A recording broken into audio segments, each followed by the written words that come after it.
What's going on, guys? It's Steve. Now, everyone says the Eastern Conference is weak. That's the only reason why LeBron benefits and all this other crap. That's a whole bunch of bull crap. The Eastern Conference is not weak. It's actually better than Michael Jordan's era, because Michael Jordan's Eastern Conference, it was an expansion era. A lot of teams winning like 25, 28 games, making the playoffs and things like that. But if you look at it, it's not that the East is weak. It's just that LeBron James is too good. It's just as simple as that. And it's the same thing with the Golden State Warriors with Stephen Curry and Kevin Durant. Are we going to sit here and say all of a sudden now the Western Conference is weak because no team can compete with the Golden State Warriors? No, we're not going to say that. People just say that because it's LeBron James and he's a threat to Michael Jordan, and people do not like change. I'm sorry, but it's the truth. Like, even if you go back to Michael Jordan's time, the East truly wasn't weak. Yeah, it was an expansion era, but there were still pretty good teams like the New York Knicks, the Indiana Pacers. But Michael Jordan's Chicago Bulls, with him on the team, they were just too damn good. So people don't call that era weak, so why call this era weak? We have a whole bunch of good teams. LeBron had to go through the Orlando Magic, the Boston Celtics, the Detroit Pistons.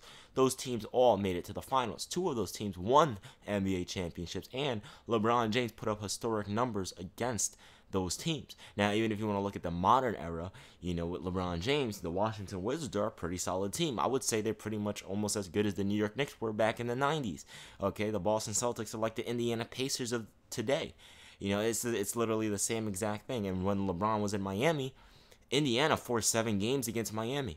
So if the Eastern Conference is so weak, how come teams are forcing 7 games against LeBron's teams?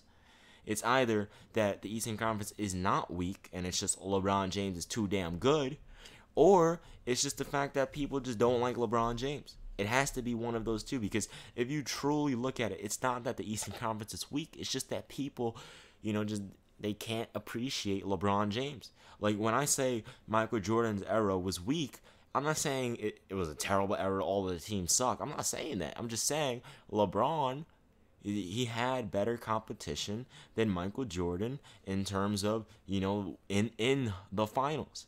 Okay? That's what I say when Michael Jordan faced lesser competition than LeBron James did. That doesn't mean Michael Jordan didn't face hard competition, because he had to play the Boston Celtics. He had to play the Detroit Pistons back in the 80s, which is why he kept losing in the first round, which is why I don't understand. People applaud him for not making the finals and winning all the time in the finals, but people get mad at LeBron for making the finals and going farther without help, but losing in the finals. To me, that just doesn't make sense.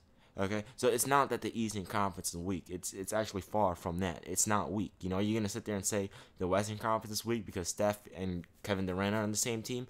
Are we gonna sit there and say the Western Conference is weak? It doesn't make sense. Okay, because the Western Conference is not weak. You have Kawhi and the Spurs. You have James Harden and the Houston Rockets. Gordon Hayward and the Utah Jazz. Okay, they may not all be all-time great teams, but last time I checked, Michael Jordan didn't have all-time great teams he faced. The New York Knicks back in the 90s are not an all-time great team. The Indiana Pacers back in the 90s are not an all-time great team. Really, the only all-time great teams that he faced were, the Detroit Pistons and the Boston Celtics.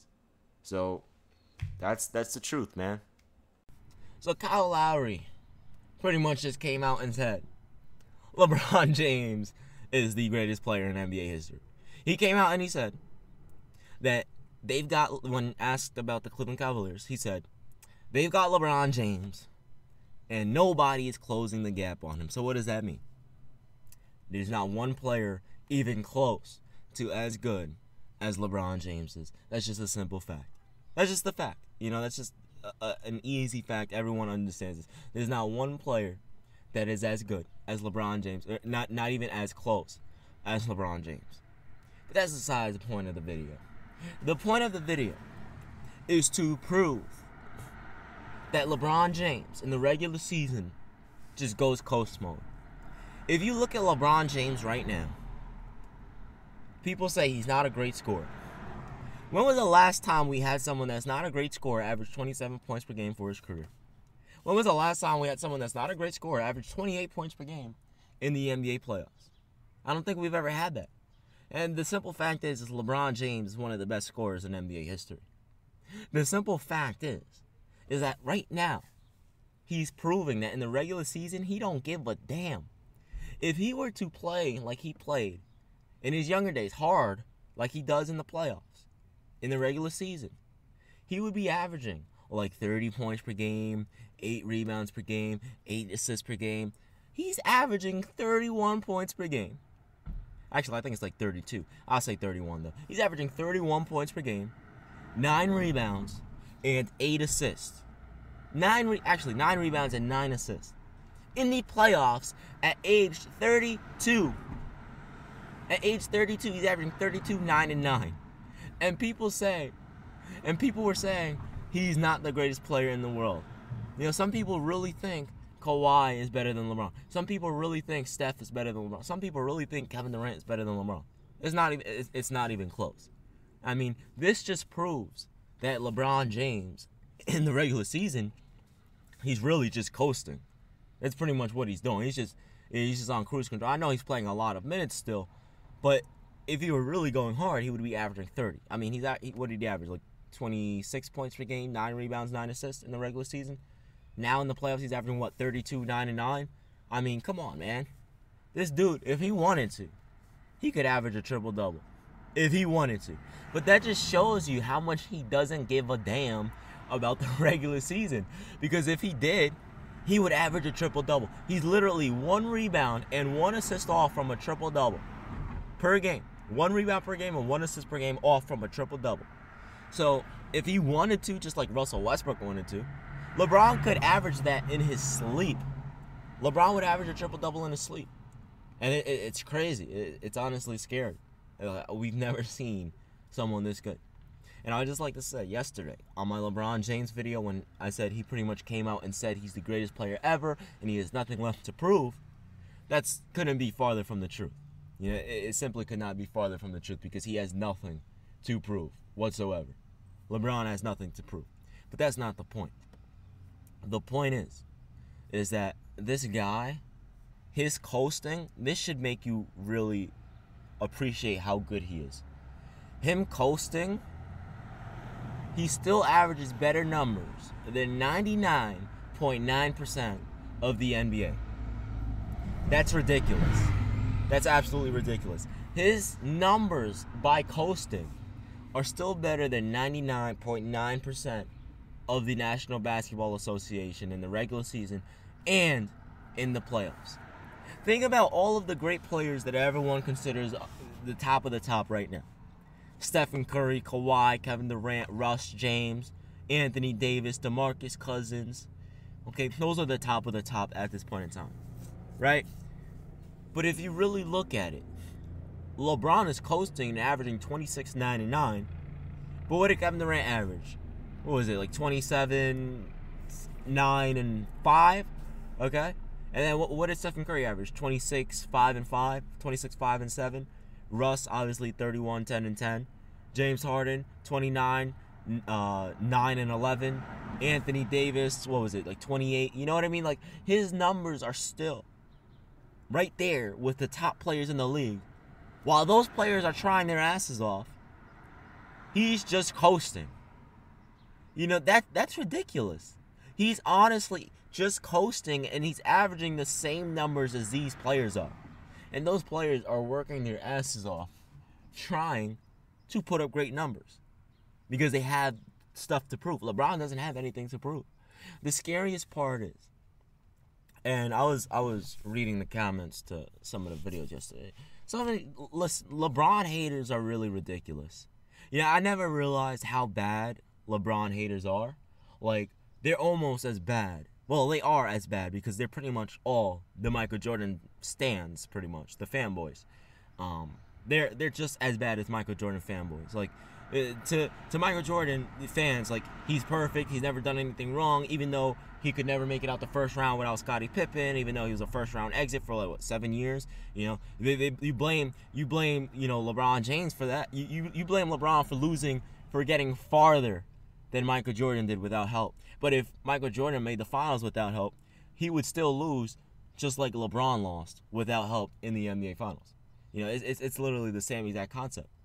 So if you bring it and you just together, if you think about it, LeBron's made it farther than Michael Jordan has without help. You know, and people are going to sit there and say, like, look, Michael Jordan played the bad boy Pistons and all this other crap. Okay, that's understandable.